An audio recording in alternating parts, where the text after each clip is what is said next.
नमस्कार दोस्तों। एक छोटी सी ट्रेवल एजेंसी चलाने वाले कपिल भाटिया के बेटे राहुल भाटिया जो दिल्ली सदर बाजार से आते हैं। राहुल भाटिया इंडिगो एयरलाइन के फाउंडर हैं। दोस्तों, मैं आपको इंडिगो एयरलाइन के बारे में बताने से पहले मैं उन सभी एयरलाइंस के बारे में बताऊंगा जो भारत से हमेशा के लिए डिसअपियर हो गई, मिसिंग हो गई, या यूं कहें ये सारी एयरलाइंस भारत से हमेशा के लिए विलुप्त हो गई, गायब हो गई। दोस्तों, जिसमें air Sahara, air Deccan, Paramount Airways, Kingfisher, Vistara इत्यादि कई सारे एयरलाइन है जो भारत से हमेशा के लिए विलुप्त हो गई। एयर सहारा भारत के फुल सर्विस एविएशन स्पेस में सबसे बड़े नामों में से एक था। 1991 में शुरू हुई इस एयरलाइन ने पूरे उत्तर भारत में और बाद में अंतर्राष्ट्रीय उड़ानों पर महत्वाकांक्षी रूप से विस्तार किया। अप्रैल 2007 में जेट एयरवेज ने इसे 1450 करोड़ रुपए में अधिग्रहित कर लिया। जेट लाइट और जेट एयरवेज दोनों 2019 में एक साथ ही बंद हो गए। दोस्तों, जिससे औपचारिक रूप से एयर सहारा की विरासत हमेशा के लिए समाप्त हो गई। साल 2003 में एयर डेक्कन ने भारतीय हवाई यात्रा को हमेशा के लिए बदल दिया। Captain G.R.. गोपीनाथ ने एक क्रांतिकारी विचार पेश किया। उन्होंने एक ऐसी सुविधा बनाई कि कोई भी यात्री ट्रेन के टिकट में यानी हवाई जहाज की यात्रा कर सकता था। Kingfisher airline. दोस्तों, जब भी हमारे सामने किंगफिशर एयरलाइन का नाम याद आता है तो हमें विजय माल्या की याद आती है।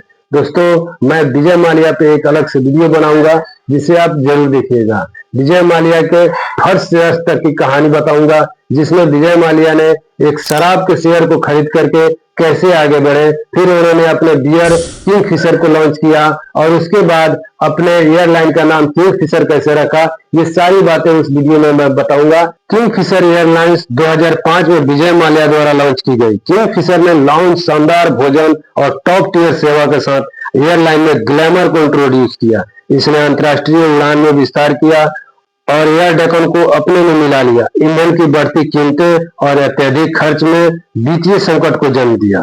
क्रू को वेतन भुगतान नहीं किया गया, विमानों को खड़ा कर दिया गया और बैंकों का 700 करोड़ रुपए से अधिक का बकाया हो गया।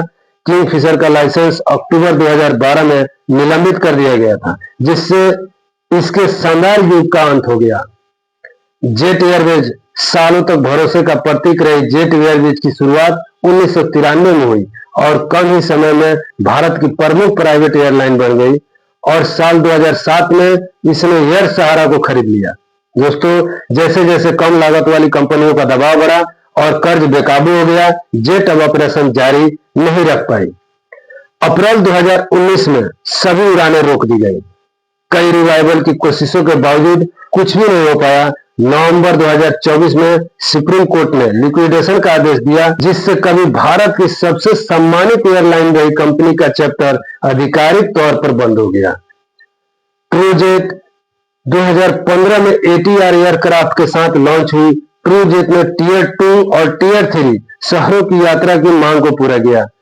ट्रूजेट ने पूरी तरह से रीजनल कनेक्टिविटी पर ध्यान दिया, लेकिन महामारी के दौरान हुए नुकसान और लगातार वित्तीय दबाव के कारण 2022 में इसे बंद करना पड़ा। हालांकि निवेशकों ने एयरबस A320 के साथ इसे फिर से शुरू करने में दिलचस्पी दिखाई है, लेकिन ट्रूजेट अभी भी ग्राउंडेड है।